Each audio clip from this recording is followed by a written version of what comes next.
বাবা গো, মরে গেলাম, আর তো পারি না। এই তো মহারাজ, আমি এসে গেছি। আমার খ্যাতির কথা আপনি তো নিশ্চয় শুনেছেন। আমি আপনার রোগ ঠিক নির্ণয় করে দেব। আপনি এত ভাবছেন কেন? হ্যাঁ চিকিৎসক, আপনি ঠিক করে দেখুন তো, দেখে বলুন তো ঠিক কি রোগ হয়েছে আমার। এই যে আমাদের মহারাজ, কবে থেকে তিনি অসুখে ভুগছেন। ভারী অসুখ, সুস্থ হবার কোনো লক্ষণই নেই। কত ডাক্তার, বদ্যি, হাকিম, কবিরাজ এসব দলে দলে ফিরে গেল, কেউ অসুখ সারতে পারলো না।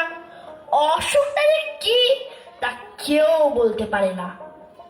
হ্যাঁ তাই তো, মাথায় বরফ দেয়া হলো, পেটে সেক দেয়া হলো, পায়ে জোক লাগানো হলো, হাতে মাদুলি বাঁধা হলো, কিন্তু অসুখের কোনো কিনারাই হলো না।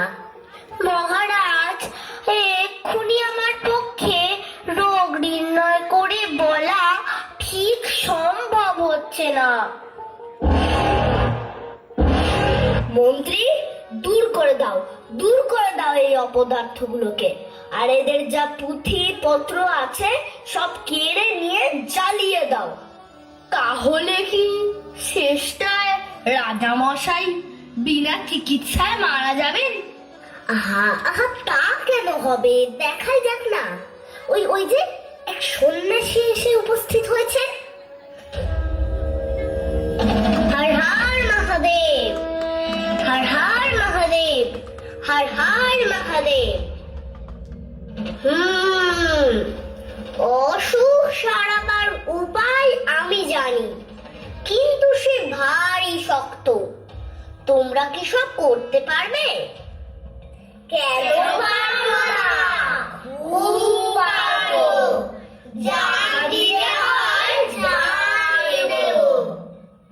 প্রথমে এমন এক লোক খুঁজে আনো যার মনে কোনো ভাবনাই নেই, যার মুখে হাসি লেগেই আছে, যে সব সময় সব অবস্থাতেই খুশি থাকে।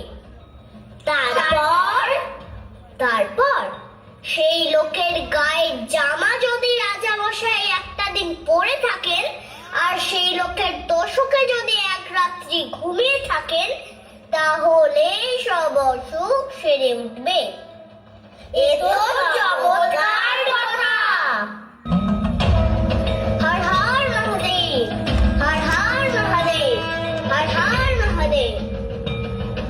আরে, এই সহজ উপায়টা থাকতে এতদিন তোমরা সবাই মিলে করছিলে কি?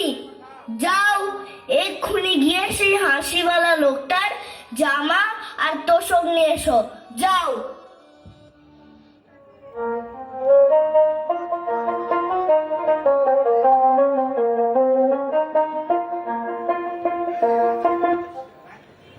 চারিদিকে লোক ছুটল, রাজ্যময় খোঁজ খোঁজ রব পড়ে গেল, কিন্তু সেই লোকের আর সন্ধান পাওয়া যায় না। যে যায় সেই ফিরে আসে আর বলে, যার দুঃখ নেই, ভাবনা নেই, সর্বদাই হাসি মুখ, সর্বদাই খুশি মেজাজ, কই তেমন লোকের তো দেখা পাওয়া গেল না। দিদি কি কোনো কাজ হয়? এ মূর্খেরা খুঁজতেই জানে না।